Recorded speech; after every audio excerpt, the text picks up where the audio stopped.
Hello guys, আমার ছেলের এত শরীর খারাপ, 15 দিন হলো শরীর খারাপ বেড়ে গেছে। তাই 6-7 বছর হবে ব্রেনের সমস্যা দেখা দিয়েছে। একটানা ওষুধ খেয়ে যাই, ওষুধ খাওয়া বন্ধ রাখিনি।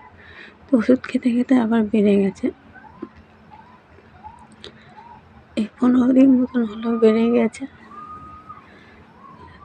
খাওয়াচ্ছি, ওষুধ কমছে না, সারাদিন জ্বালাতন করছে।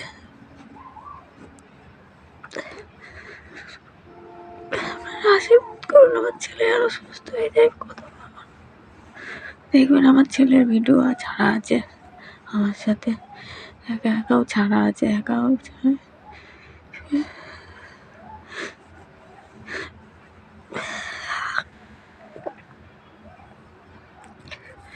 বেশি কথা বলতে পারছি না, ছেলে অসুস্থতা।